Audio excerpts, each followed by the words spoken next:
alone by the floor-to-ceiling window, a steaming cup of black coffee in hand, his reflection barely visible against the darkened skyline. He hadn't slept. Not really.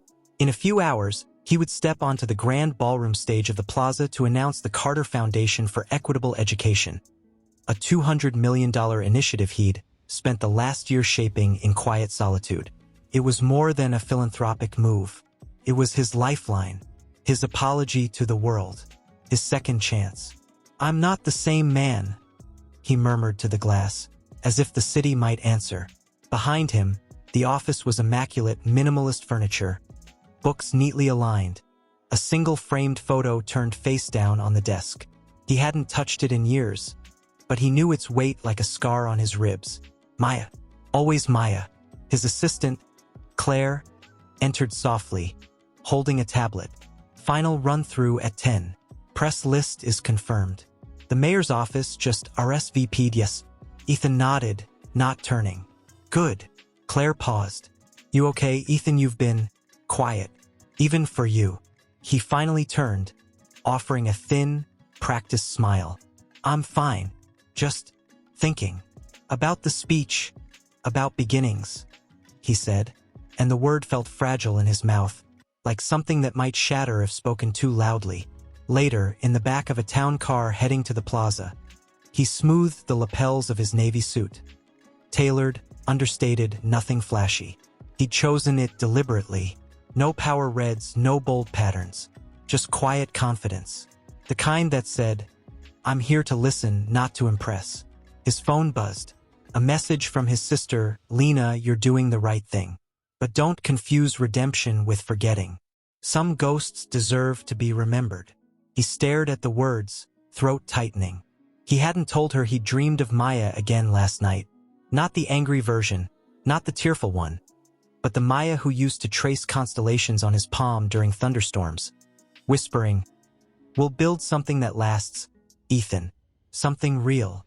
He closed his eyes, leaning back. The car slowed as they approached the hotel.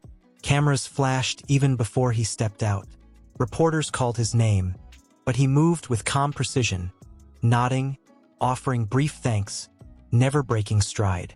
Inside, the ballroom glittered, chandeliers casting golden light over champagne flutes, diplomats, CEOs, and non-profit leaders mingling in elegant choreography. He was handed a mic. The room quieted. 7 years ago, he began, voice steady but low. "I believe success was measured in balance sheets, acquisitions, influence. I was wrong." A slight pause. The crowd leaned in. "True success is measured in the lives you lift when no one's watching, in the dignity you restore, in the second chances you help create, not just for others, but for yourself." Applause followed, warm and genuine, but Ethan barely heard it. His eyes had drifted past the crowd, past the glitter, past the cameras, and locked onto a figure near the back. Tall, poised, dressed in an emerald green gown that caught the light like forest canopies at sunrise. Maya. Her hair was shorter now, pulled back with quiet elegance. Her posture, strong, centered, unshaken by the room's opulence. She wasn't looking at him. Not yet. She was listening, arms crossed, one eyebrow slightly raised, as if weighing every word he'd just spoken. And in that instant, the world didn't just slow down, it stopped. His breath caught. His fingers tightened around the mic. The carefully rehearsed next line vanished from his mind. All he could think was, she's here. Not as a memory, not as a ghost, but as Maya Bennett, whole, brilliant, and undeniably present. Across the room, she finally turned her head. Their eyes met, and Ethan froze. Not out of fear, not out of guilt, though both lived in his chest like old tenants. He froze because, for the first time in years, he felt seen. Not as Ethan Carter, billionaire. Not as the man who walked away, but as the man she once loved, and maybe, just maybe, still recognized. The applause faded into white noise. The room blurred at the edges. All that remained was the quiet thunder between two souls who had once built a world together, and now stood on opposite sides of a crowd, wondering if any part of it still stood. He didn't speak, didn't move. He just looked, and in that frozen moment, his new beginning didn't feel like a fresh start anymore. Felt like coming home.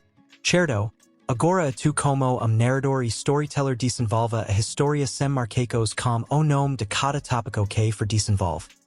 Mi conti sobrio topico tu com dialogo como su fosso espectador.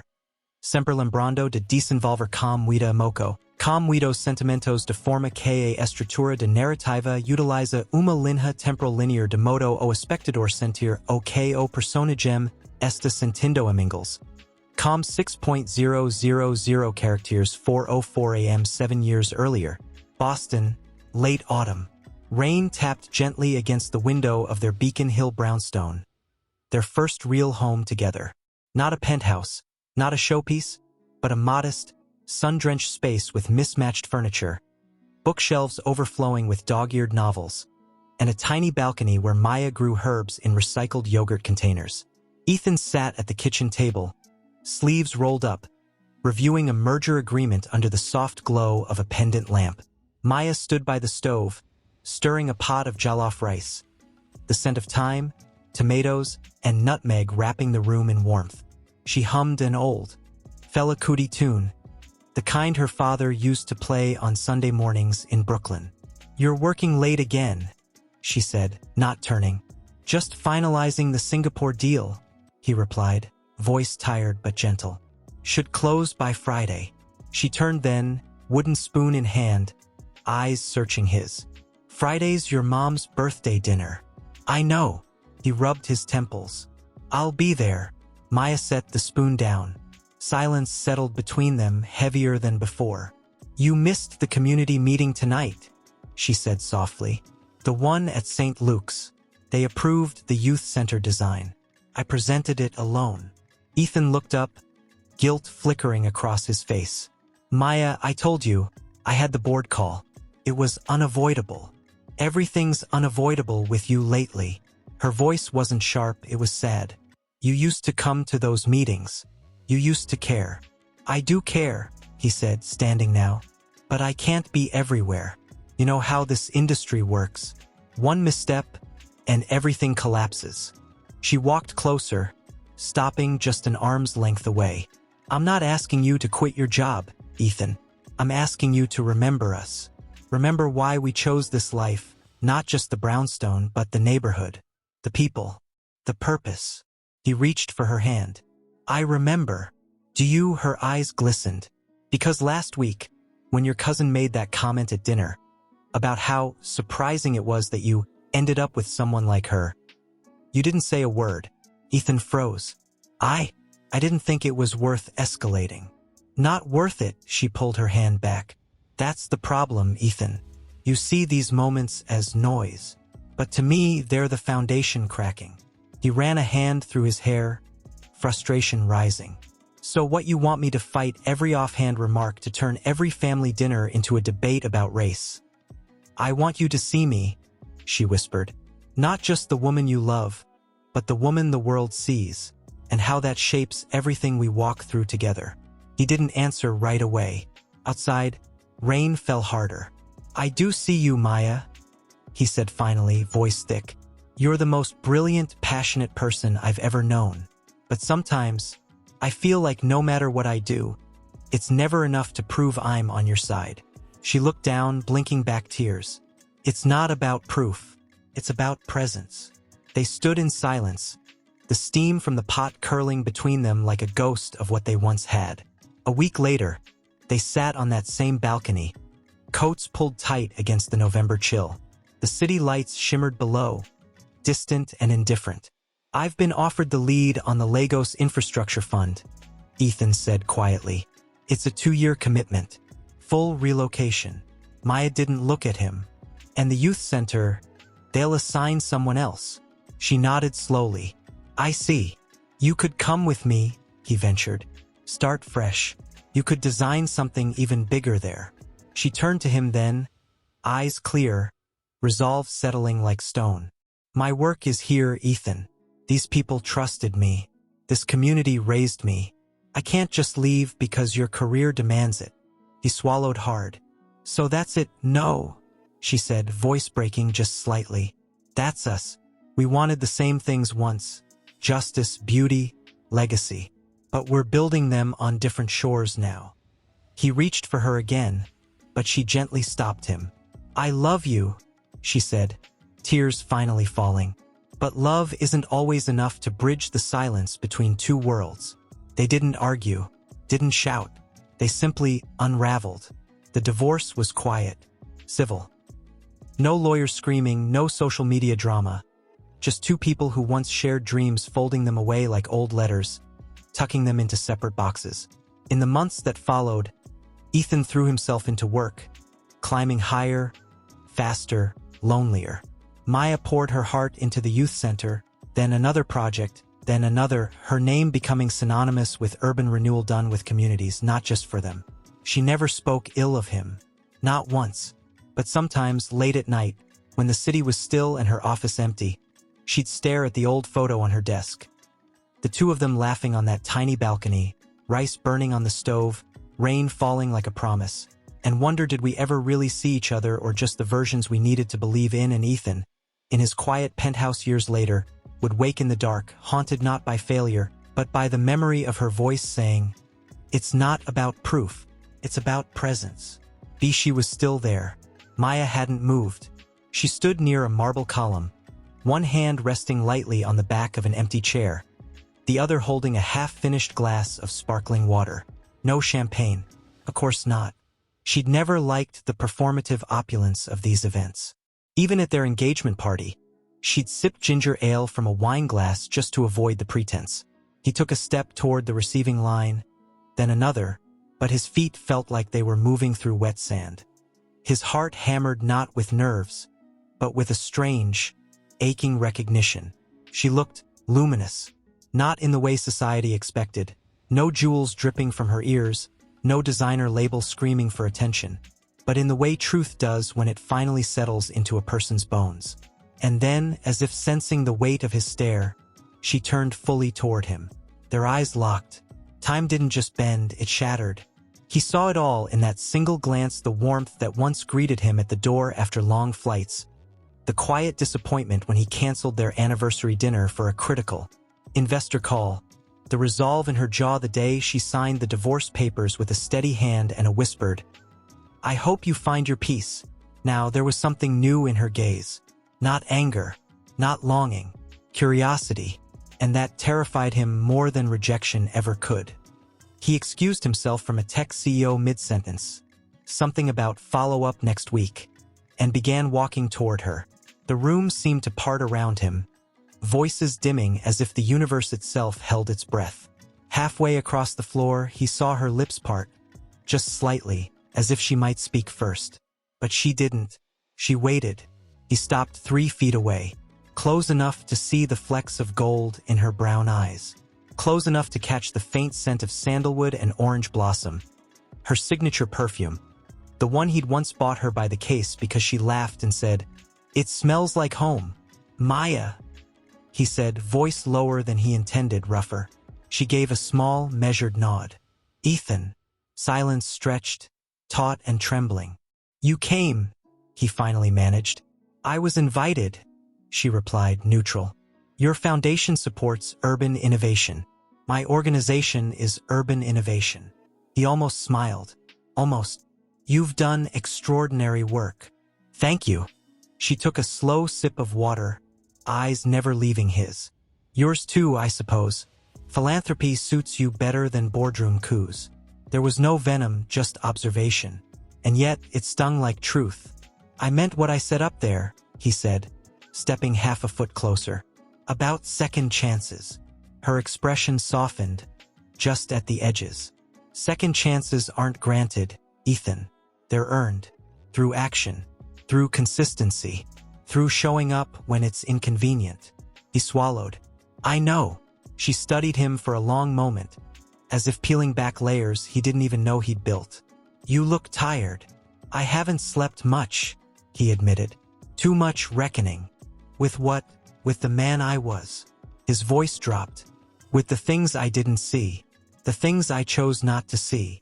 Maya exhaled slowly, her gaze drifting to the window where the Manhattan skyline glittered like shattered glass. We were both young. We both thought love was enough to shield us from the world. It wasn't, he said quietly. No, she agreed. But it was real. That part was never a lie. A server passed between them with a tray of hors d'oeuvres, breaking the spell just enough for Ethan to take another breath. Maya, he said, urgency threading his voice now. If there's even a sliver of space for conversation, for understanding. She turned back to him fully, and for the first time, he saw something flicker in her eyes: hesitation. Not rejection. Not yet. I'm launching a housing initiative in the Bronx next month, she said carefully. Affordable, sustainable units built with community input. No top-down mandates. We need partners who listen more than they dictate. He didn't hesitate. I'm in. She raised an eyebrow. Just like that. Just like that. You haven't even seen the proposal. I don't need to. His voice was firm now, grounded in something deeper than guilt. If it matters to you, it matters to me. She searched his face, looking for the catch, the angle, the hidden agenda. Found none. A faint, almost imperceptible smile touched her lips. You've changed. Not enough, he said. But I'm trying. The room around them buzzed with clinking glasses and polished laughter. But in that small pocket of space between them, there was only the quiet hum of possibility and the ghost of everything they'd lost. Before she could respond, her phone buzzed in her clutch. She glanced at it, then back at him, apology already forming in her eyes. I have to go. My team's finalizing site permits tonight. Of course. She hesitated, then extended her hand. Not for a handshake, but for him to take it if he dared. He did. Her fingers were warm, strong, familiar. Don't make promises you can't keep, Ethan, she said softly. Not this time. I won't, he whispered. I'm done running. She held his gaze a second longer, long enough for him to feel the weight of her hope, fragile as a bird's wing, then turned and walked away, her emerald dress catching the light like a promise. He didn't follow. He didn't need to. For the first time in years, he knew exactly where he needed to be. Arrogance would lodge itself in her chest like a half-remembered song. She pressed her palm against her sternum, as if to quiet the rhythm beneath. Everything okay?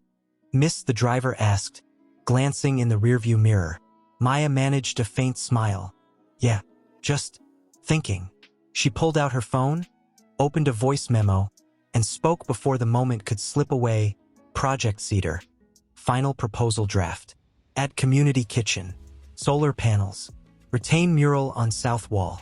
And request Ethan Carter Foundation as anchor sponsor. Conditional. She deleted the last two words, then re-recorded, request Ethan Carter Foundation as anchor sponsor. No conditions. Not yet. But not blind trust either. Back at her brownstone in Harlem. Not the Beacon Hill one she'd shared with him, but a home she'd bought alone, with her own name on the deed. She kicked off her heels and walked straight to the kitchen.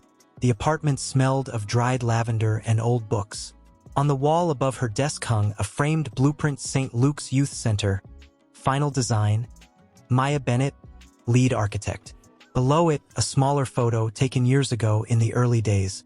Her and Ethan, sleeves rolled up, paint-splattered jeans, standing in front of that very building during construction.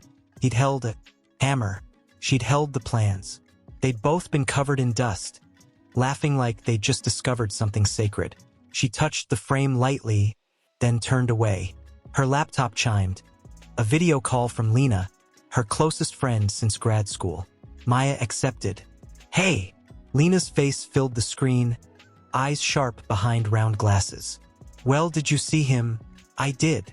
Maya poured herself a glass of water, avoiding the screen. And he looked different.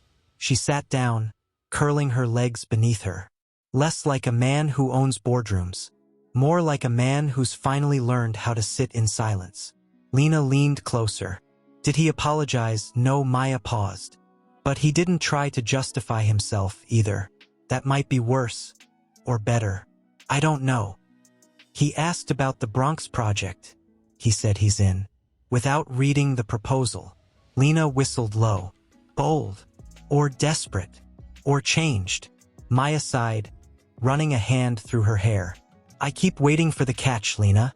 The moment he reverts subtly, politely, to the man who once said, the community will adapt to the design, like people are variables in an equation.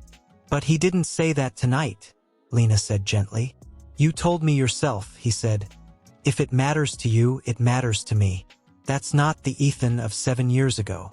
Maya looked down at her hands.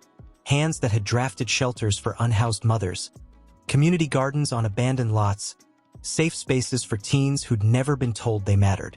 Hands that had once traced the lines of Ethan's face in the dark, believing they could build a future immune to the world's fractures. I'm scared, she admitted, voice barely above a whisper. Of what? Of letting him back in, even just professionally, and realizing I never fully let him go. She met Lena's gaze through the screen. What if I'm not as healed as I thought? Lena was quiet for a moment. Then, or what if this is your chance to heal with him, not as lovers, not as exes, but as two people who once loved deeply enough to leave scars, and now might love deeply enough to mend them? Maya didn't answer right away. Outside, a train rumbled in the distance. Somewhere down the block, music spilled from an open window, soulful, resilient.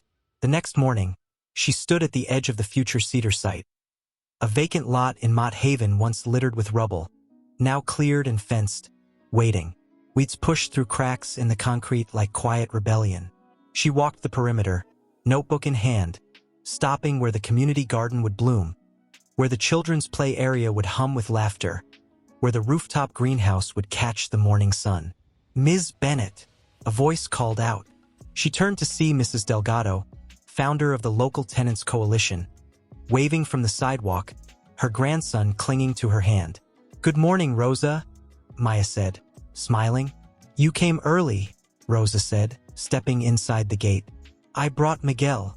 He wants to draw the playground. Maya knelt eye level with the boy. Hey, Miguel, what kind of swings should we build? With dragons, he declared.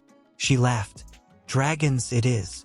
As Rosa spoke about drainage concerns and local hiring preferences, Maya listened, not as an architect imposing vision, but as a neighbor honoring wisdom. This was her life now, not grand gestures, but grounded ones. Not headlines, but handshakes. Later, back in her office, she opened her email. One new message. Subject: Cedar Project, immediate support and full autonomy from Ethan Carter at the Carter Foundation. Org. Her breath caught. She opened it. Maya, I've reviewed your public materials on Project Cedar. If you're willing, I'd like to formally offer full anchor funding, $12 million, with one condition: you retain 100% creative and operational control. My team will handle logistics, permitting, expediting, and material sourcing, but only at your direction. No press, no branding, no interviews, just support. If you accept, I'd appreciate the chance to walk the site with you, only if and when you're ready. Either way, thank you for the work you do. Ethan. Maya read it 3 times. Then she picked up her phone and dialed. He answered on the first ring. I read your email, she said. I know, he replied, voice calm but charged with something unspoken. There was a long pause. Wind rustled through the trees outside her window. Meet me at the Cedar site tomorrow at 8 a.m., she said. Wear boots. And bring coffee. A beat of silence. Then, softly, black, 2 sugars. She almost smiled. You remembered. I never forgot.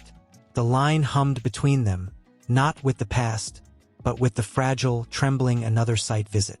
Today, Ethan would step onto ground she'd claimed as her own. Her boots crunched on gravel as she paced near the future location of the community kitchen. She'd sketched it 100 times, in planes, in cafes, in the dark hours when old grief kept her awake. It wasn't just a room with stoves and tables. It was where grandmothers would teach recipes to teens who'd never known home-cooked meals, where strangers would become neighbors over shared pots of stew. Car door shut in the distance. She didn't turn, but her pulse did. Footsteps approached, measured, hesitant, then stopped a respectful distance behind her. You came, she said, still facing the empty lot. I said I would. His voice was quiet, closer now. She could smell the faint trace of his cologne. Clean, cedar, unchanged. He held out a paper cup. Black, 2 sugars. She turned and took it. Their fingers brushed. Neither pulled away quickly. For a long moment they just stood there, steam rising between them, the city waking up around them in groans and distant horns. "You've cleared the soil contamination faster than I expected," he finally said, nodding toward the freshly graded earth. "We worked with a local environmental nonprofit," she said. "They trained residents to do the testing. Ownership starts with knowledge." He looked at her, really looked. "You've built more than buildings, Maya. I tried to build dignity, and you succeeded." She sipped her coffee, eyes scanning the perimeter. "Why are you really here, Ethan?" He didn't flinch. "Because I owe you more than money. I owe you presence." "That's easy to say standing here in daylight." Her voice tightened. "But when your board questions why you're funding a project with no ROI, when your family says you're being led by nostalgia, when the press spins this as a billionaire's redemption tour, will you still stand here?" He met her gaze, unblinking. "I don't care what they say. Not anymore." "Then what do you care about? You." The word slipped out before he could temper it. He didn't take it back. "Not to win you back. Not to rewrite the past. But because your vision, this work, it matters more than anything I've ever funded. And if showing up means sitting through zoning hearings, hauling lumber, or just standing in the rain with you while we argue about window placement, then that's where I'll be." Maya's throat tightened. She looked away, toward the old oak tree at the lot's edge, the one she'd fought to preserve. "You used to hate community meetings," she said softly. "Said they were inefficient." "I was arrogant," he admitted. "I thought efficiency meant control. Now I know it means collaboration." A silence settled, but it wasn't heavy this time. It was testing, like roots feeling for soil. She walked toward the oak, running her hand along its bark. This tree survived the arson in '98, the crack epidemic, the disinvestment, and still, every spring it blooms. Ethan followed, stopping beside her. "Like you." She glanced at him. "I didn't do it alone." "No," he said, "but you held the line when others walked away." She turned to face him fully now.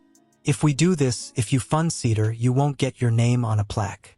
You won't get photo ops with smiling kids. You'll get spreadsheets, setbacks, and sleepless nights worrying whether the plumbing will hold." "I don't want a plaque," he said. "I want to matter." The raw honesty in his voice undid something in her. Not forgiveness, not yet, but the first crack in the wall she'd built so carefully. "What if I ask you to step back someday?" she asked, voice barely above a whisper. "What if your presence becomes complicated?" "Then I'll step back," he said without hesitation. "But only if you ask. Not because I assume. Not because I'm afraid. Because I trust you." Maya studied his face. The new lines around his eyes, the quiet in his posture, the absence of the old polished armor. "You're not the man I divorced," she said.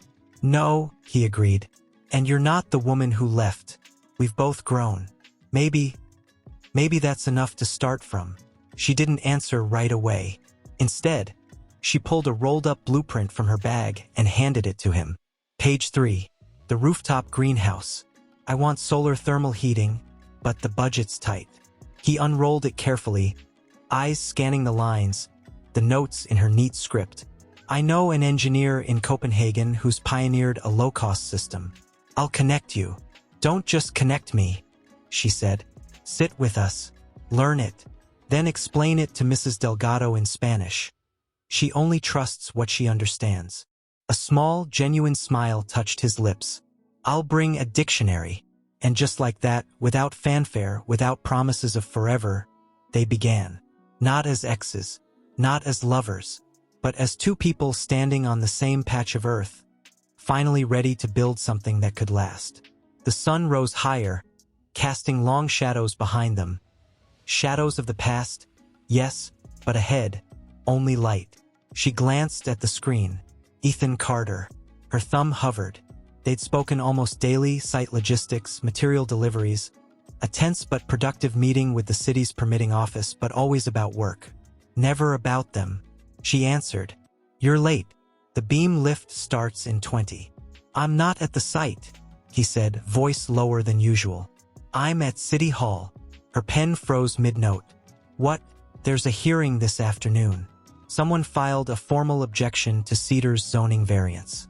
Claims the density exceeds neighborhood character. Maya's stomach dropped. Who? A group calling themselves Mott Haven Preservation League. Pause. Maya. The lead petitioner is Robert Langley. Silence. Robert Langley, Ethan's former college roommate. His best man at their wedding. The man who'd once clapped Ethan on the back and said, "You'll wake up one day and realize you married a social experiment, not a wife." Maya closed her eyes. Of course it is. He's using coded language, Ethan continued, voice tight with fury she rarely heard. Historic integrity. Sudden demographic shifts. But everyone in that room will know what he means. She opened her eyes, jaw set. And you're there. Why? Because I refuse to let you walk into that room alone. His voice softened. Not this time. She swallowed hard. Ethan, you can't show up as my ex-husband. They'll twist it. Say this is personal, emotional, not community-driven.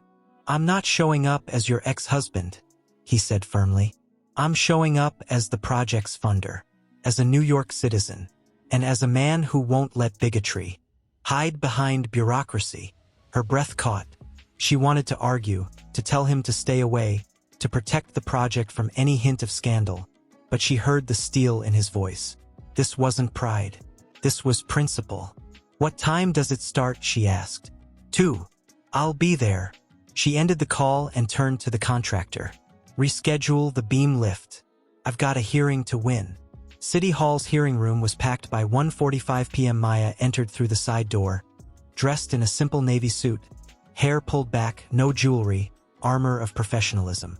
She scanned the room. There, near the front, Robert Langley, smug in a tailored blazer, whispering to a woman in a Preservation League pin. And there, in the third row, Ethan. He wasn't in a $5,000 suit. Just dark trousers, a white shirt, sleeves rolled to the elbows. No tie, no entourage, just him, sitting beside Mrs. Delgado and 2 Cedar residents, listening intently as they spoke in rapid Spanish. He nodded, asked a quiet question, then handed Mrs. Delgado a printed map marked with highlighted routes, likely transit access points for elderly tenants. Maya's chest ached. She took her seat at the petitioner's table just as the hearing officer called the case. Mott Haven Community Housing Initiative, Project Cedar, the officer announced. Petitioner, you may proceed. Robert stood, smooth as ever. Thank you. We appreciate this forum. Our concern isn't with affordable housing per se, but with scale. This project proposes 72 units on a lot that historically housed single-family homes. It alters the neighborhood's essential character. He gestured to grainy aerial photos from the 1950s. Mott Haven was built on quiet streets, porches, privacy. This, he waved dismissively toward Maya's renderings, is vertical density. It's impersonal. It's disruptive. A murmur rippled through the room. Then Maya stood. With respect, she began, voice calm but resonant. Mr. Langley's quiet streets were quiet because redlining kept black and brown families out for decades. The privacy he romanticizes came at the cost of exclusion. She turned to the hearing officer. Project Cedar doesn't erase history, it repairs it. Every unit is designed with private balconies. Shared courtyards echo traditional Bronx tenement layouts. And the community center, it'll host oral history workshops so elders like Mrs. Delgado can teach our children where this neighborhood really came from. Robert scoffed. Sentimental. No. Ethan's voice cut through the room, clear and steady. Heads turned as he rose. It's strategic. And human. The officer blinked. Are you a registered speaker? Sir, I'm Ethan Carter, primary funder of Project Cedar, he said, stepping forward calmly. And I'd like to submit evidence that Mr. Langley's Preservation League was incorporated last month, after he learned I was backing this project. He handed a document to the clerk. Also, his firm just acquired 3 vacant lots 2 blocks north. If Cedar fails, those properties triple in value. Gasps. Whispers. Robert paled. That's a lie. Check the deeds, Ethan said coolly. I already did. The hearing officer leafed through the papers, lips thinning. This changes the context significantly. Maya watched Ethan. How he didn't gloat, didn't raise his voice. He simply stood in truth, shoulder to shoulder with her community. When the hearing ended an hour later, the variance was upheld. Unanimously. Outside, the sun broke through gray clouds. Mrs. Delgado hugged Maya tightly. You fought like your abuela taught you. Then she turned to Ethan, eyes sharp. And you showed up like a man with something to prove, but proved you had nothing to hide. He bowed his head slightly. I'm just glad I could help. Maya waited until the others walked ahead, then fell into step beside him. You didn't have to do that, she said quietly. I did, he replied, because you shouldn't have to defend your right to exist in spaces that were kept from you for generations. She stopped walking, looked at him fully. Why now, Ethan, why not 7 years ago, when I needed you to see what I was up against every day? He met her gaze, pain flickering in his eyes. Because I was blind. Not malicious, just blind. And it took losing you to understand that love without justice is just comfort. Tears pricked her eyes, but she blinked them back. That hearing, it could have backfired. They could have painted you as a white savior. I don't care, he said simply. Let them talk. I'd rather be misunderstood doing what's right than celebrated for staying silent. A long silence stretched between them, filled only by the city's heartbeat. Then Maya reached into her bag and pulled out a key on a simple metal ring. What's this? He asked. Access to the site office, she said, pressing it into his palm. Starting Monday, you're not just a funder. You're part of the team. Full access. Full accountability. He closed his fingers around it like it was sacred. Thank you, he whispered.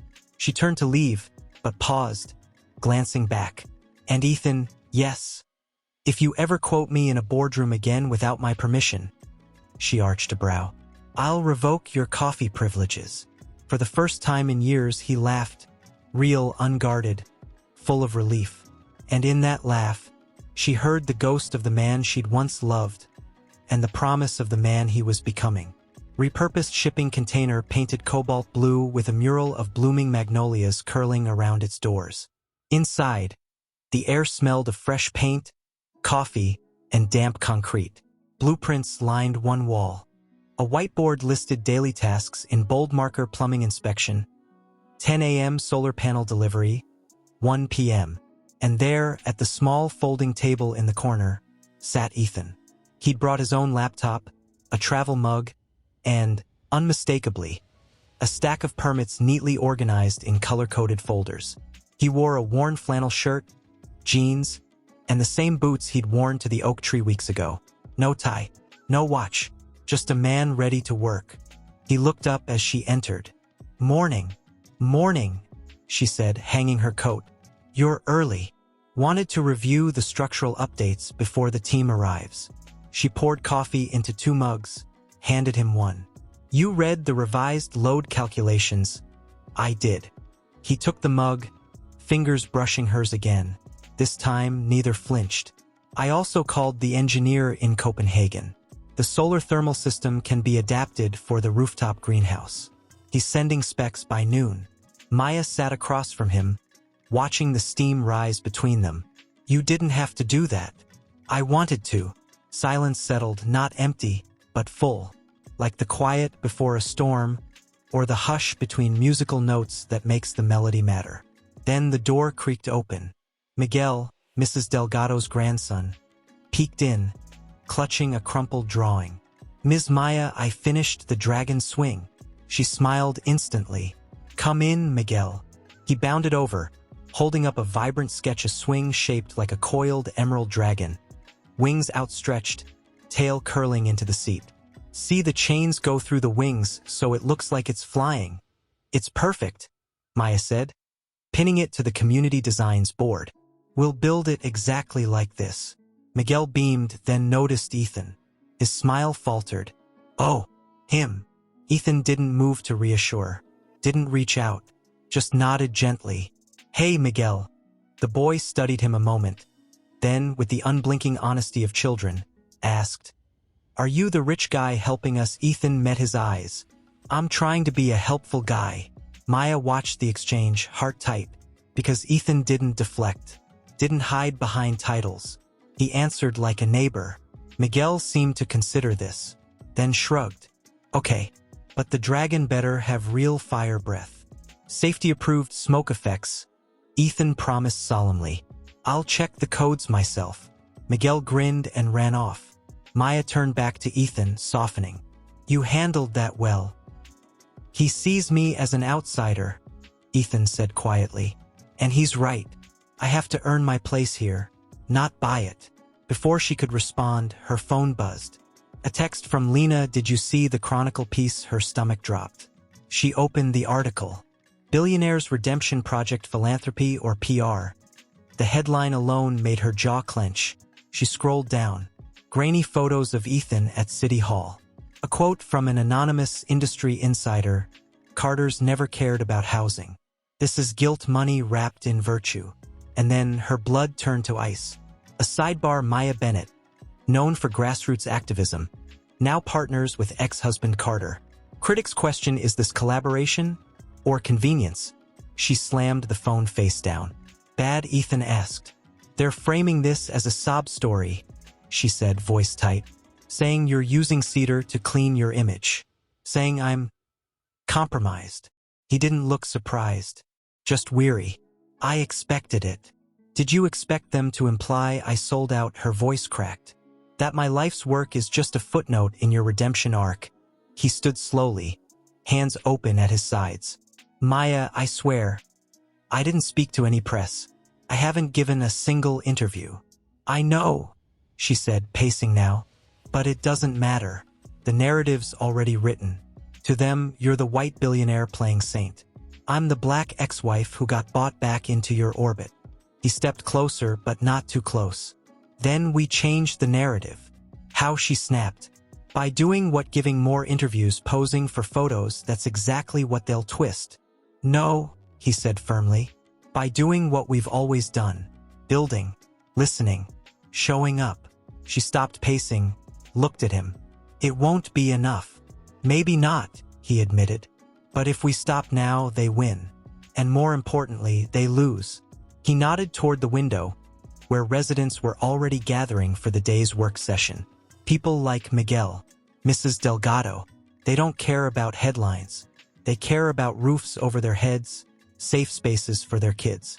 And that's worth fighting for, even if the world misunderstands why. Tears welled in her eyes, but she refused to let them fall. I'm tired, Ethan. Tired of having to prove my integrity every time I collaborate across lines of race, class, or history.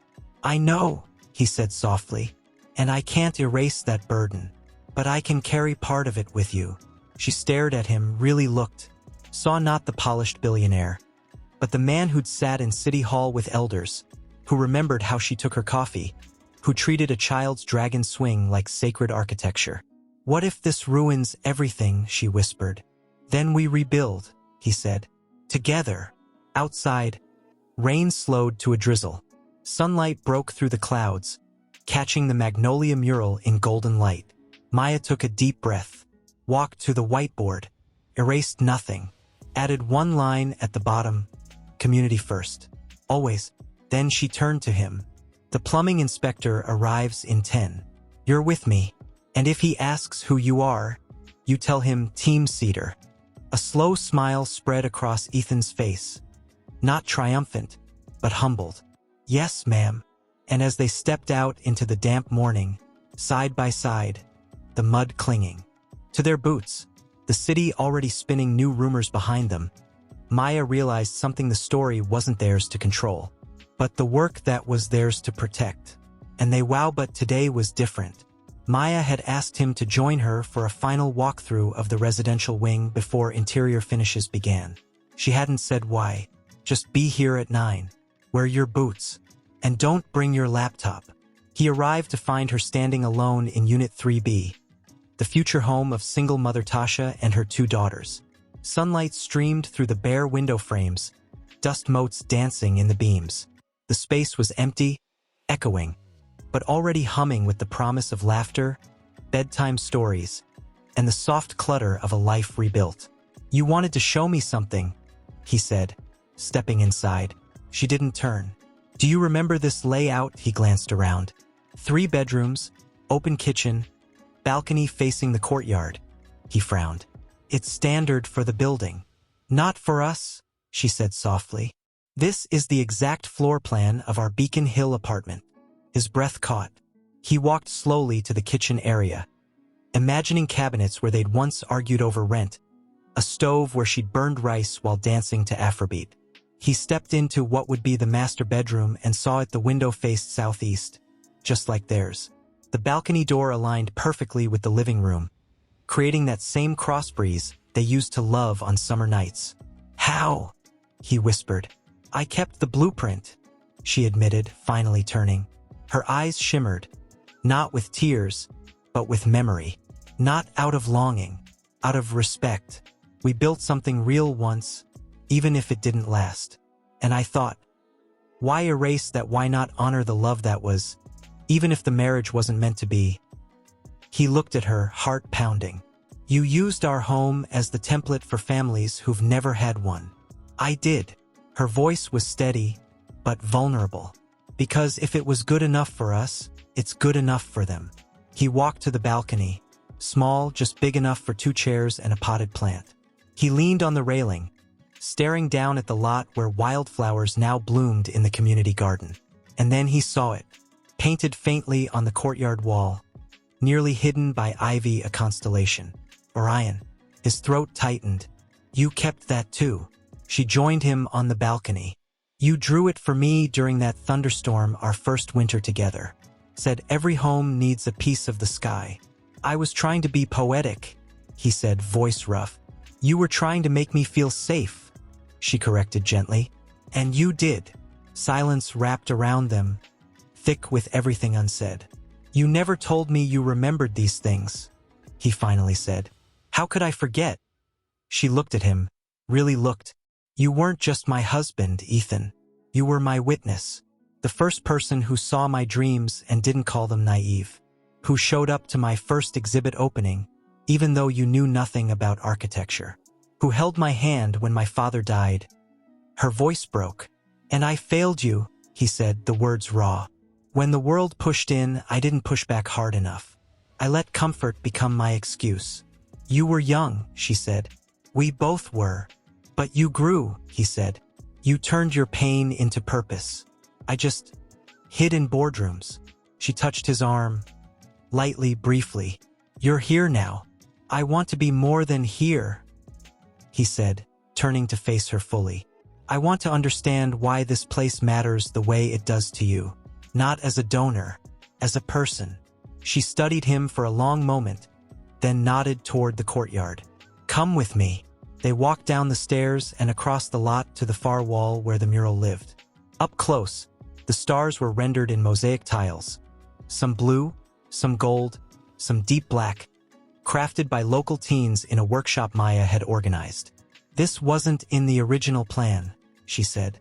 "But after the hearing, the kids asked if they could add something that said, 'We belong here,' so they chose Orion.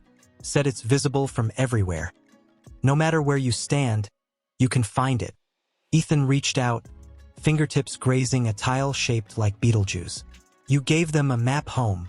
"I gave them permission to claim the sky," she corrected. He looked at her, sunlight catching the gold in her eyes. "You've built more than housing, Maya. You've built belonging." She didn't answer right away, just stood beside him, shoulder almost touching his, both gazing at the stars painted on earth. Then softly, "Sometimes I wonder if we'd had this kind of intention back then, if we'd built our marriage not just on love, but on witnessing each other's worlds, would we have made it?" He didn't flinch. "Maybe. Or maybe we needed to lose each other to learn how to truly see." She turned to him, a sad, knowing smile on her lips. We can't rewrite the past, Ethan. No, he agreed. But maybe we can build something new on its foundation. A breeze rustled through the wildflowers. Somewhere a child laughed. And in that moment, standing in the shadow of a constellation they'd once shared, both knew this wasn't reconciliation. This was reverence. For what was, for what is. Stayed late to rework a plumbing conflict with the contractor. Everything felt steady, which is why the email hit like a stone in still water. It was from her legal advisor, marked Urgent Maya. Robert Langley's group has filed an appeal of the zoning ruling. They're alleging undue influence due to your personal history with Carter. Worse, they've petitioned to freeze all foundation funding pending. Ethics review. If granted, Cedar halts in 72 hours. Her hands went cold. 72 hours. The drywall was going up next week. The solar panels were en route from Denmark. Families were already signing lease agreements, packing boxes, dreaming. She stood abruptly, knocking over her coffee mug. Dark liquid bled across blueprints like a wound. Before she could decide what to do, the door opened. Ethan stood there, still holding his half-eaten donut. He took one look at her face and the spreading stain and knew. What happened, he asked, stepping inside, voice calm but urgent. She didn't answer, just turned the monitor so he could read the email. He read it once, then again. His jaw tightened, but his eyes burned with something she hadn't seen before, not anger, but resolve. They're using us, he said quietly. Our history. They're turning our past into a weapon against the project. They're saying your involvement compromises the integrity of the process, Maya said, voice trembling despite her effort to steady it. That I'm biased. He looked at her, incredulous. After everything you've built independently, after years of work before I ever reappeared. They don't care, she said bitterly. All they see is a black woman collaborating with her wealthy white ex-husband. The story writes itself. He paced to the window, stared out at the rising walls of cedar. Then we give them a new story. How, she snapped, frustration cracking through. By cutting ties, by you stepping away so I can prove I'm not influenced, because that's what they want, Ethan. They want you gone, and they want me to thank them for it. He turned back, eyes blazing. No, I won't abandon this project, he said firmly. And I won't let you be forced to choose between your integrity and your mission. Then what do we do, she asked, voice breaking. We can't afford delays. People are counting on us. He walked slowly back to the desk, picked up the soaked blueprint, and laid it flat. Then, with deliberate calm, he pulled out his phone. Claire, he said when his assistant answered. Cancel my Singapore trip. Freeze all non-essential foundation disbursements. Redirect the entire Cedar allocation, $12 million, into a donor-advised fund under Maya Bennett's sole legal control.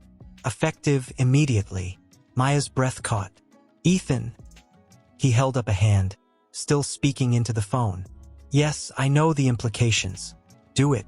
And send the transfer confirmation to Maya's legal team by noon. He ended the call and looked at her, eyes clear. Now the money isn't mine. It's yours. Legally, operationally, ethically. You can proceed without my name, my foundation, or my presence on a single document. She stared at him, stunned. You do that, just hand it over. I should have done it from the start, he said. This was always your vision. I'm just honored to support it. Tears finally spilled over, but she didn't wipe them away. They'll say you did it for show, that it's still your money. Let them, he said softly. What matters is that you have full authority.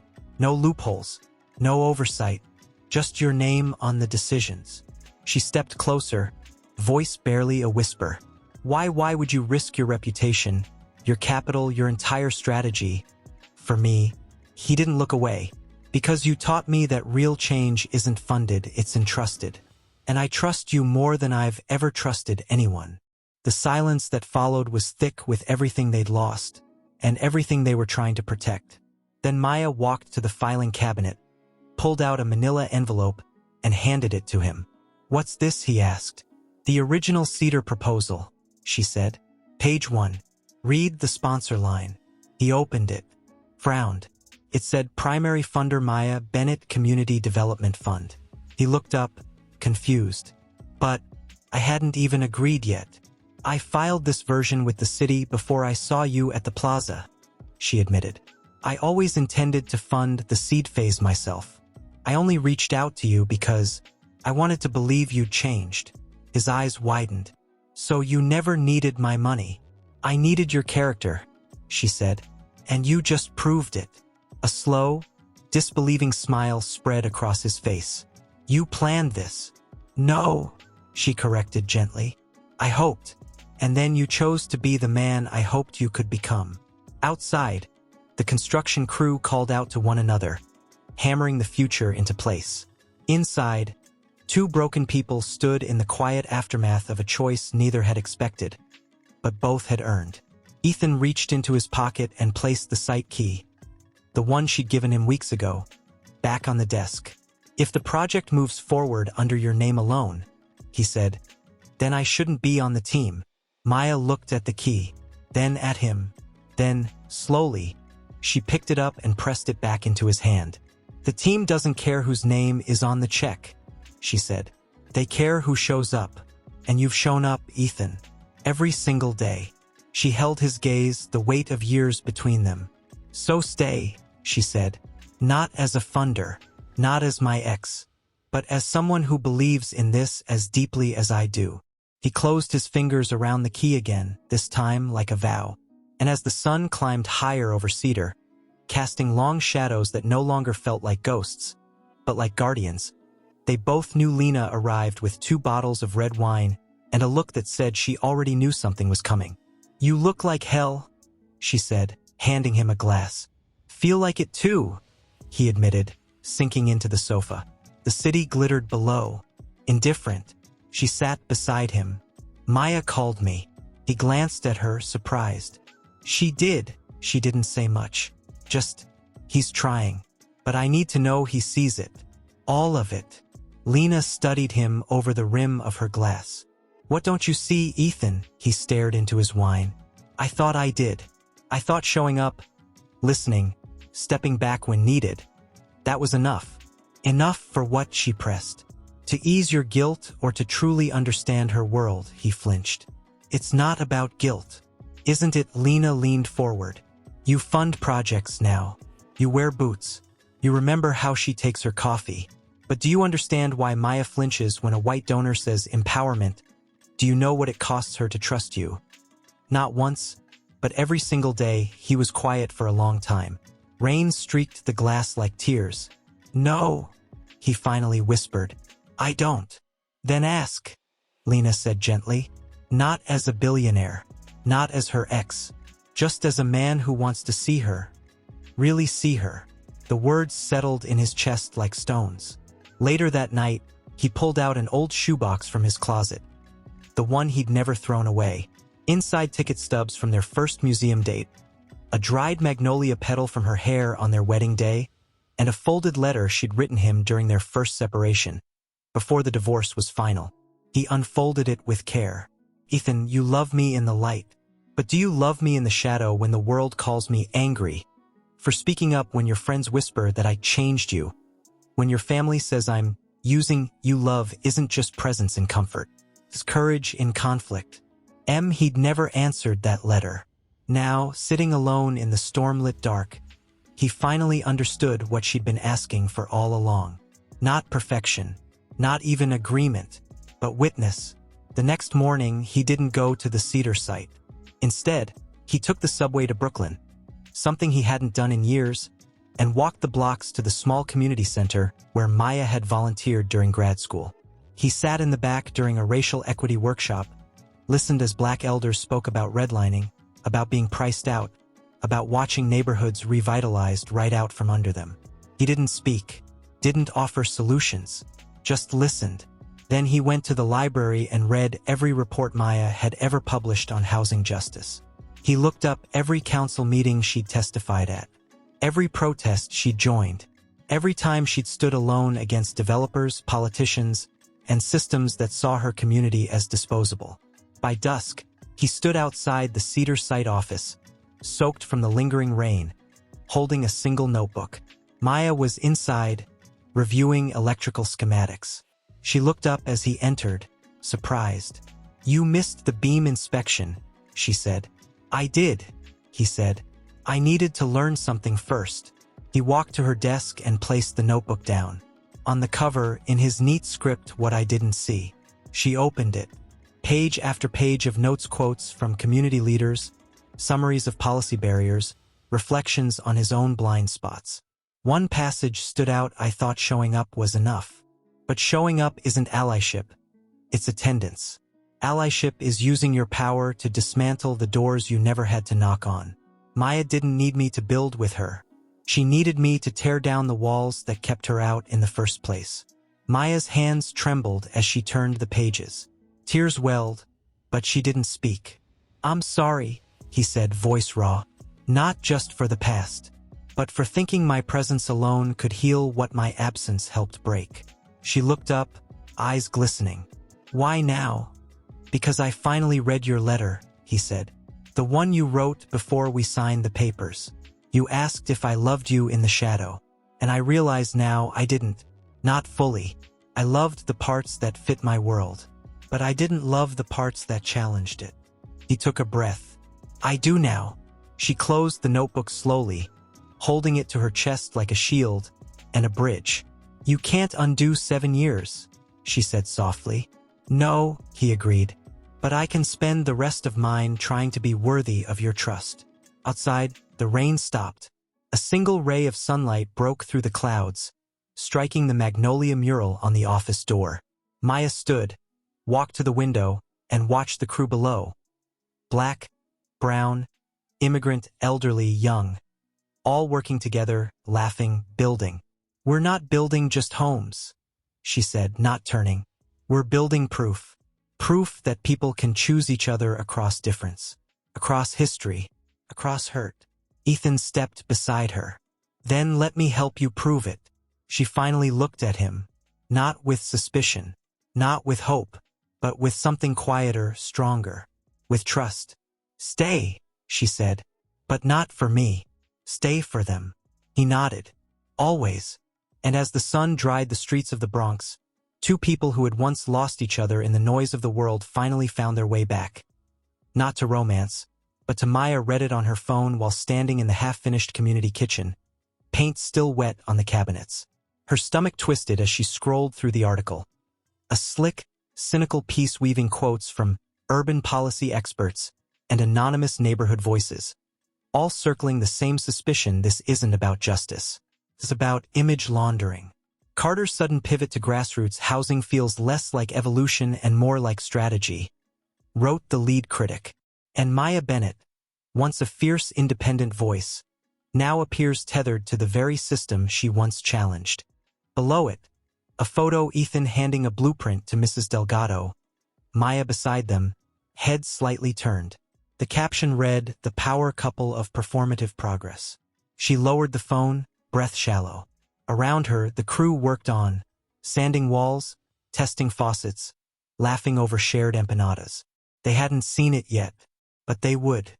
By noon, it was everywhere. Twitter threads exploded.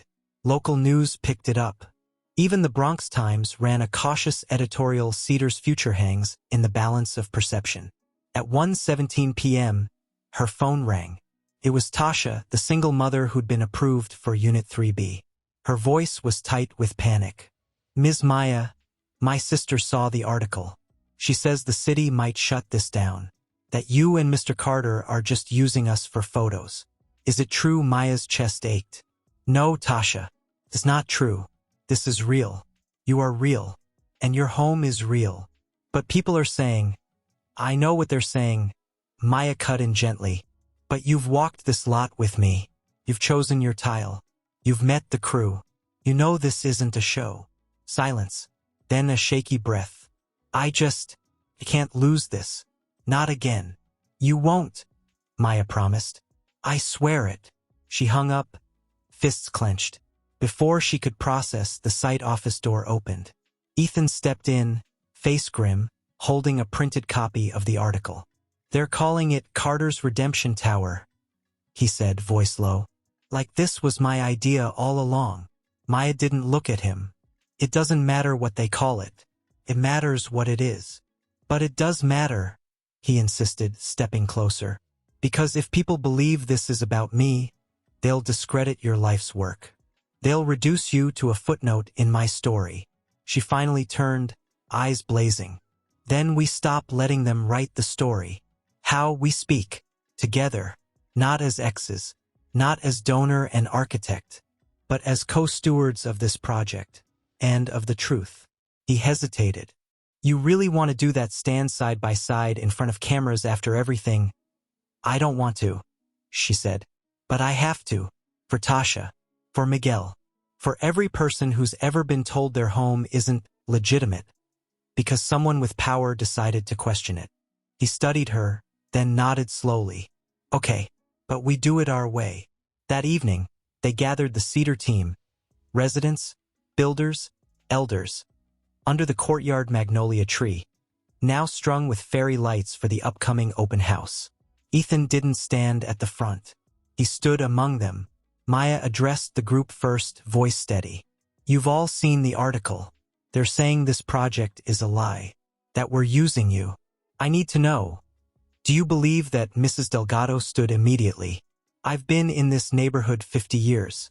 I've seen developers promise and disappear. But you, she pointed at Maya. Then Ethan, you've stayed. Through rain, through hearings, through nonsense. That's not performance. That's presence. Miguel tugged his grandmother's sleeve. And the dragon swing is real. Laughter rippled through the group. But it was warm, defiant. Then Ethan stepped forward. Not to a podium, but into the circle. I won't pretend I haven't made mistakes. He began, voice quiet but clear. I used to believe success meant control. But Maya showed me that real success means surrender. Surrendering your ego, your assumptions, your need to be the hero. Cedar isn't my redemption. It never was. It's yours. He looked at the residents. You're the ones rebuilding this neighborhood. I'm just honored to help carry the bricks. A murmur of approval. Then Maya turned to him in front of everyone. And I won't pretend it's been easy, trusting you again. But you've earned that trust not with money, but with humility. With showing up when it wasn't convenient. With listening when it was hard. She took a deep breath. So here's our response to the critics. Come see for yourself. Walk the units. Talk to the families. Watch the walls go up, not with press releases but with calloused hands. Cedar isn't a brand. It's a promise. And we're keeping it together. The next morning they didn't issue a statement. They opened the gates. They invited reporters not to a staged photo op, but to a real workday. Cameras rolled as Ethan mixed concrete beside a Dominican contractor. As Maya helped an elderly resident choose light fixtures with trembling hands. As kids painted tiles for the community mosaic, Ethan's included, slightly lopsided, labeled Hope. That afternoon, a local journalist from the Bronx Beat, not the Chronicle, published a new piece inside Cedar where trust is built one brick at a time. It featured no dramatic quotes, just photos, just truth. And in one image, small, almost hidden in the corner, Maya and Ethan stood side by side, not touching, not posing, just watching Miguel test the dragon swing's first chain. Their faces weren't smiling, but they were at peace, because they'd faced the storm not by hiding, but by building something stronger than slander. And in that moment, the narrative began to shift. Not because they demanded it. Hope was dangerous. It made you soft. Made you remember things you'd worked so hard to let go of. Her phone buzzed. A video call from Lena. She answered. Lena's face filled the screen. Eyes sharp even through the pixelated glow.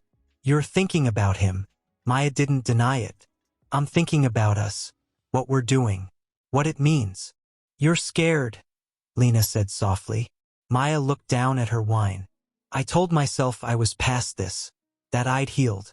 But every time he shows up, not with grand gestures but with quiet consistency, I feel unraveled. Because you still love him, Lena said, not as a question but as truth. Maya's breath hitched. I don't know if it's love, or just memory, or gratitude, or fear. Fear of what?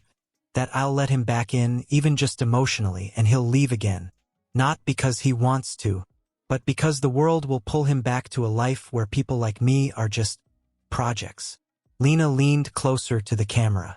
Has he given you any reason to think that? No, Maya admitted. That's the worst part. He hasn't. He's been steady, present, humble, and that makes it harder, not easier. Why? Because if he'd been arrogant, I could have walked away clean. But this man who listens, who learns, who stands in the rain with Mrs. Delgado just to understand her concerns about elevator access. This man makes me wonder if I ever really knew him, or if I just stopped seeing him when the world got hard. She paused, voice trembling. What if I let my guard down? And it turns out I was right to build it in the first place. Lena was quiet for a long moment. Then, or what if the guard was never the problem? What if the problem was that you two never had the tools to build a bridge across your differences you loved fiercely, but you didn't know how to fight for each other in a world that didn't want you together? Maya wiped a tear away, frustrated. We were so young, so sure we could outrun prejudice, family pressure, all of it. But it wasn't enough to love. We needed armor, and we didn't have it.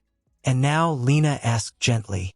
Maya looked out at the skyline, where the lights of Manhattan glittered like distant stars. Now, I see him trying to forge that armor. Not for himself. For us. For the work. For the people who deserve better than our old mistakes. She turned back to the screen.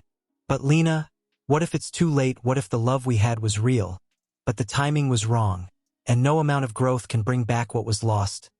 Maybe it's not about bringing it back, Lena said. Maybe it's about building something new with the people you've become. Not the couple you were, but the allies you are now. Maya was silent. The truth of it settled in her bones like rain on dry earth. Then her phone chimed again. A text. From Ethan. The solar specs came in. They work. Also, Miguel asked if you'd help him paint the dragon's eyes tomorrow. Says only you know the right shade of magic green. She read it twice, and for the first time in years, she didn't overthink the warmth that spread through her chest. She just let it be. Thank you, she whispered to Lena. For what? For reminding me that healing isn't about erasing the past. It's about making peace with the person you were, and trusting the person you've become. She ended the call, set her wine aside, and typed a reply. Be there at 9. Bring extra brushes. And don't let him use glitter again. She hit send. Then, just before she could stop herself, she added P.S. Thank you for seeing me, even when I couldn't see myself. She stared at the message, finger hovering over the send button. Her heart pounded. Then, with a breath that felt like release, she sent it. Outside the city side, somewhere, a saxophone played a slow, soulful tune, and in that quiet Harlem night, Maya Bennett didn't brace for heartbreak. Then, on a quiet Thursday morning, Maya arrived at the site to find Mrs. Delgado standing near the community center entrance, eyes wide, hands fluttering like startled birds. Ms. Maya, come see. Maya followed her inside, and froze, where there had been an empty shell. A bare concrete room meant for future planning. The space now bloomed with life. Bookshelves lined the walls, filled with donated titles. A mural of Black and Latino literary icons stretched across one wall.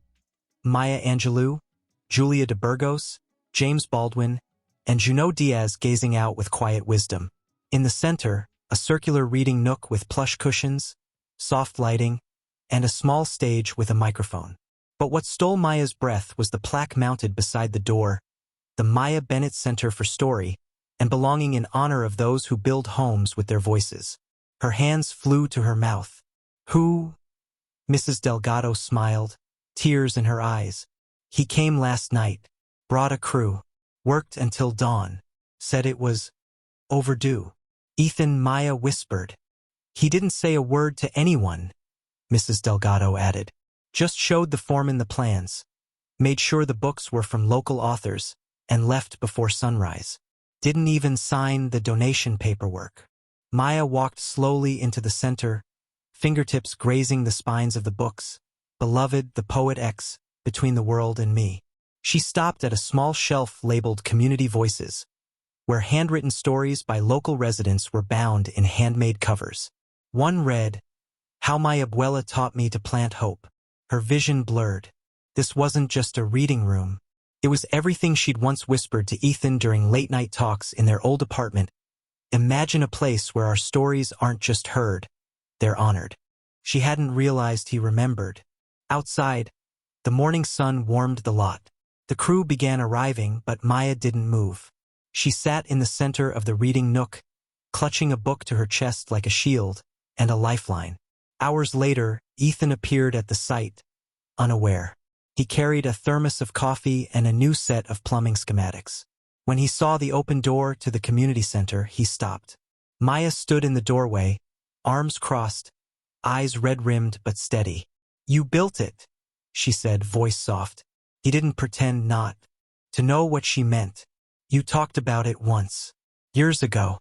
Said every neighborhood needs a place where people can hear themselves reflected. You didn't have to do this. I needed to." Why? She stepped closer, searching his face. Why build something so personal and not even tell me? He looked past her, into the room, his voice barely above a whisper. "Because some apologies aren't meant to be spoken. They're meant to be built." She swallowed hard. "It's beautiful, Ethan. I hope it's enough." "It's more than enough," she said. "But you didn't do this for me, did you?" He met her gaze. "I did it for the girl who used to read Langston Hughes on our fire escape because her mother said poetry wouldn't pay the bills. For the woman who stood in City Hall alone until I finally learned to stand beside her. For every voice that's ever been told it doesn't belong." He paused. "Yes, I did it for you, but not to win you back. To honor you." Tears spilled over, but she didn't wipe them away. "You didn't name it after yourself." He almost smiled. "It was never mine to name." She stepped fully out of the doorway, closing the distance between them. "You could have taken credit. The press would have loved it. Billionaire Fund's literary haven. It would have silenced the critics." "I don't want their silence," he said. "I want your peace." She looked at him, really looked, and saw not the man who once left, but the man who had returned, not with grand declarations, but with quiet devotion. With books. With walls that held stories. With a space where children like Miguel could one day say, "This is mine." "Thank you," she whispered. He nodded, throat tight. "May I see it?" She stepped aside. He walked in slowly, running a hand along the mural, pausing at a small display of student essays. On one page, a child had written, "My home is where my story starts." He stood there for a long time, silent. When he turned back, Maya was still there, leaning against the doorframe, sunlight catching the gold in her eyes. "You once told me," she said gently, "that you didn't know how to love me in the shadow." He nodded. "Well," she said, voice trembling with something like "You just built a whole room full of light." He didn't move toward her, didn't reach for her hand. He just stood in the space between them, honoring the distance, honoring the history, honoring the fragile trust they'd rebuilt. Outside, Miguel ran past, yelling about dragon wing polish. Maya smiled through her tears. "Come on. We've got work to do." And as they walked back into the sunlit lot, side by side but not touching, the world kept spinning. Unkind, uncertain, relentless. But inside the new center, stories waited to be told.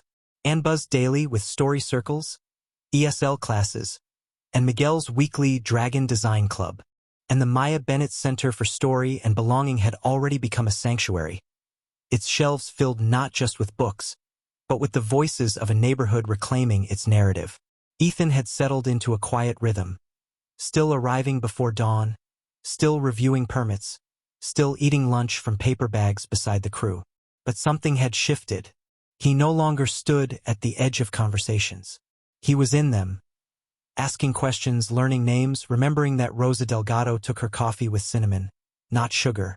One golden afternoon, Maya asked him to join her for a final walkthrough of the rooftop greenhouse, the last space to be completed.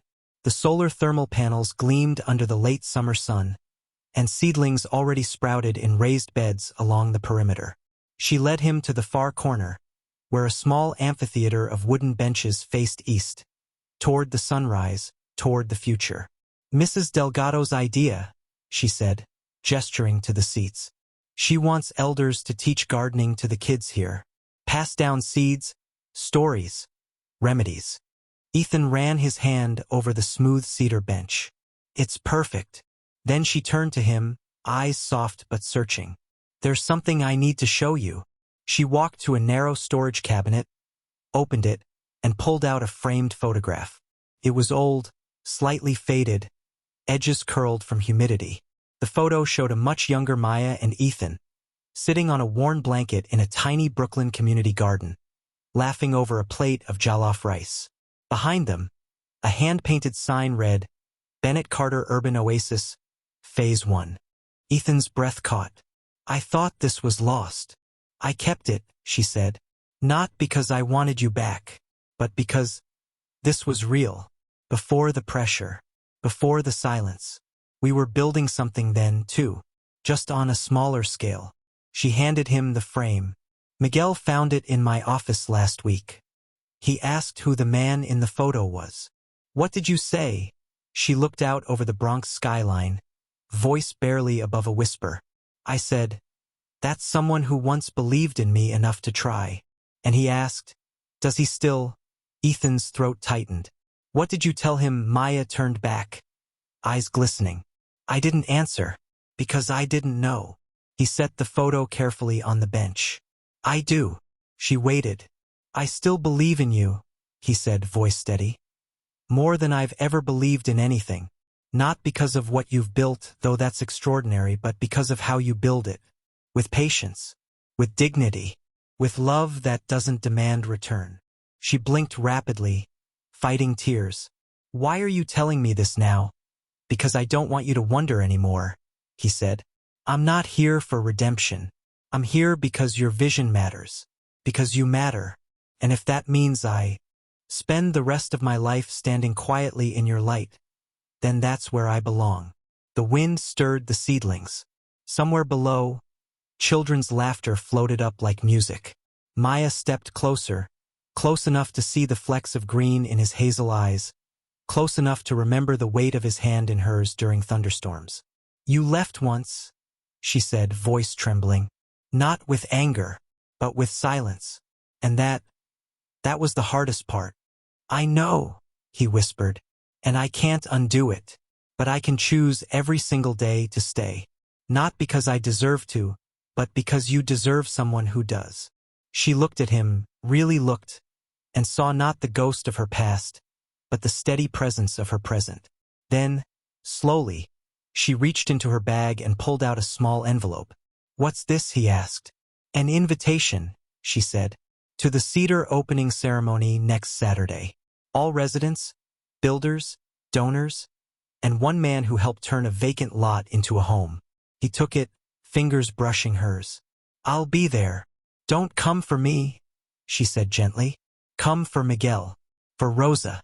For the woman who'll cook jollof in the community kitchen and say, 'This tastes like hope.'" He nodded. "I will." They stood in silence then, the sun warm on their shoulders, the city stretching out before them like a promise. And in that quiet moment, something unspoken passed between them. Not a rekindling, not a return, but a recognition that love, after loss, doesn't always look like romance. Sometimes it looks like showing up. Sometimes it looks like building a greenhouse where children can learn to grow their own light. And sometimes it looks like two people standing side by side, finally at peace with all they've lost and all they've chosen to protect. As they walked back toward the stairs, Maya paused at the doorway. "One more thing," she said, turning back with a small, knowing smile.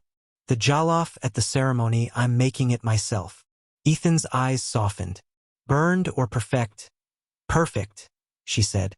"But I'll let you taste it first, just like old times." And for the first time in years, the past didn't feel like a wound. Checking details, hugging residents, laughing with Miguel as he adjusted the Dragon Swing's smoke machine, a repurposed fogger Ethan had sourced from a theater supply store. But as dusk settled, she slipped away to the rooftop greenhouse, needing a moment alone before the celebration. The city sprawled below, soft and expectant. She didn't hear him approach, but she felt him. Ethan stood in the doorway, hands in his pockets, wearing a simple charcoal shirt and dark trousers. No suit, no tie, just him. He didn't speak, just watched her for a moment, the fading sun painting her silhouette in amber. "You should be downstairs," she said without turning. "They're setting up your seat near the front." "I'd rather be here," he replied, stepping inside. "It's quieter, truer." She finally faced him. Nervous, "Not about the speech," he said.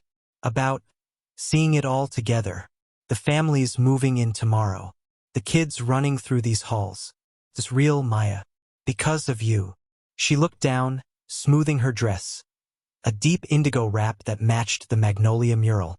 "Because of us, you stayed. Even when it was hard. Even when the world tried to twist it." He walked slowly to the edge of the greenhouse, gazing out over Mott Haven. "I almost didn't come tonight." She frowned. "Why?" He turned back, eyes raw with something she hadn't seen before. Not regret, not longing, but sorrow. "Because I was going to apologize. For everything. For leaving. For not seeing you. For letting fear win." She stepped closer. And I realized," he swallowed hard, "an apology would make it about me. And tonight isn't about me. It's about Rosa getting her first apartment with an elevator. About Tasha's daughters having a room with a window that opens. About Miguel believing dragons are real because someone built one for him." His voice cracked. "I don't deserve to center myself in this joy." Maya's heart ached. She crossed the space between them, stopping just an arm's length away. "You don't have to apologize, Ethan." "I know," he whispered. "But I needed you to know. I see it now. All of it. The weight you carried. The battles you fought alone. The grace it took to let me back in, even a little." She looked up at him, the last light catching the unshed tears in her eyes. "You don't have to carry guilt to carry responsibility." He nodded slowly. "I'm learning." A long silence unfolded between them, filled only by the rustle of leaves and the distant hum of the city preparing to celebrate. Then he took a breath, as if gathering courage. "Maya, if I could go back. If I could stand in our Beacon Hill kitchen one more time and say what I should have said, I tell you, your world is my world. Your fight is my fight. And I will never choose comfort over you again."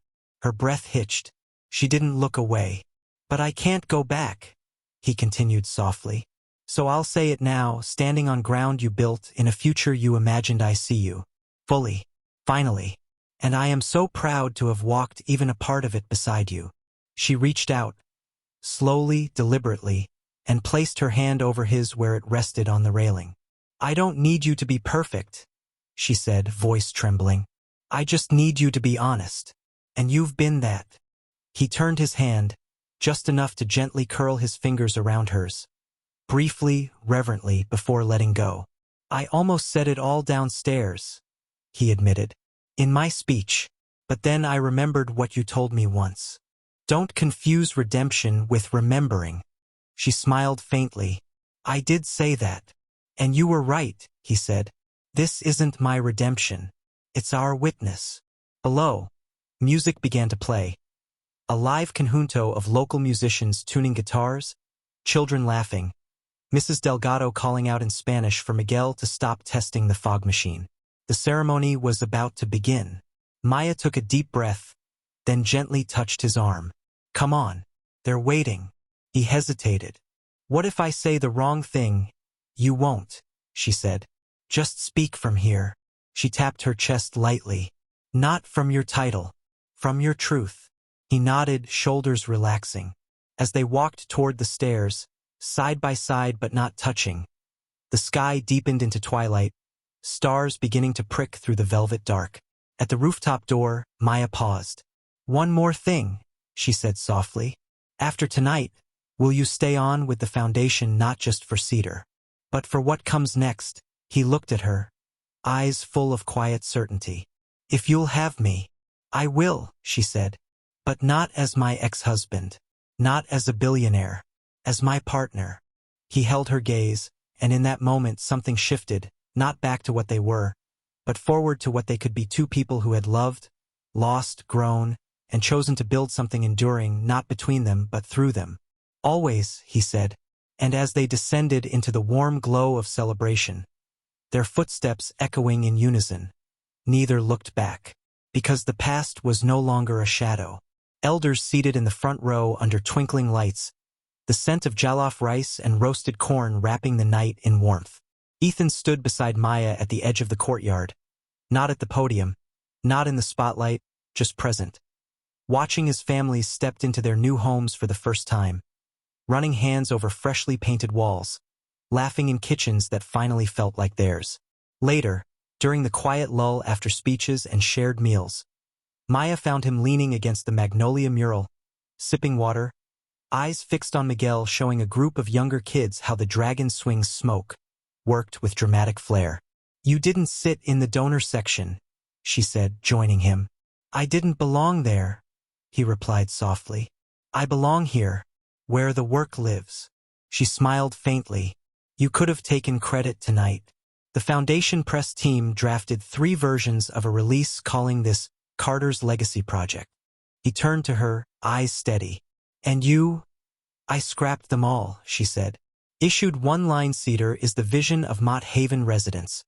Built by their hands. Funded by collective will. No names. No titles. He nodded, respect deepening in his gaze. "Good." A comfortable silence settled between them, filled only by music and distant laughter. Then Maya took a breath. "There's something I need to ask you." He tensed slightly. "Okay. The next phase, the South Bronx Youth Housing Initiative, it's bigger. More complex. We'll need long-term commitments. Structural partnerships." She met his eyes. "I can't risk ambiguity. So I need to know, are we doing this as collaborators or is this still unfinished business between us?" He didn't look away. "It was never unfinished, Maya. It was transformed. We're not the same people who signed those divorce papers. We've earned something new." "Then what are we?" she asked, voice barely above a whisper. He thought for a long moment, choosing words like bricks in a foundation.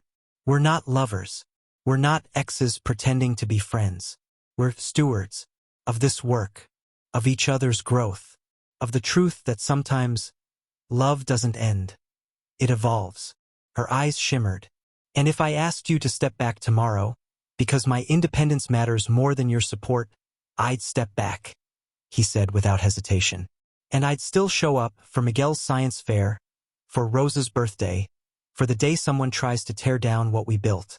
Not because I want something from you, but because I believe in this." He gestured to the lit windows of the Cedar residences. In them, she studied him, the absence of defensiveness, the quiet certainty, the way he no longer filled space with ego but with presence. "You've changed," she said. "So have you," he replied. "And maybe that's the miracle. Not that we found our way back, but that we grew in different directions, and still chose to build on the same ground." She reached into her bag and pulled out a single key, bronze, unmarked. "This opens the archive room in the Story Center," she said, "where we're storing oral histories, blueprints, community agreements. It's the heart of Cedar's memory." She pressed it into his palm. "I want you to have it." He closed his fingers around it slowly, as if holding something sacred. "You're trusting me with your legacy. I'm trusting you with our responsibility," she corrected gently. "Not as a couple, but as co-keepers of something bigger than us." He looked at the key, then back at her. "I won't let you down. You already haven't," she said. "That's why I'm asking you to stay, not as my past, but as my partner in what comes next." Above them, the first stars blinked awake. Inside the community kitchen, a young girl played a hesitant melody on the donated piano. Somewhere, a baby cried, "New life, already home." Ethan slipped the key into his pocket, next to the old site key she'd given him months ago. 2 keys, 2 chapters, 1 purpose. "I'll be there Monday morning," he said. "Same time, same boots." She smiled, small, real, full of peace. Bring donuts. Miguel's expecting them.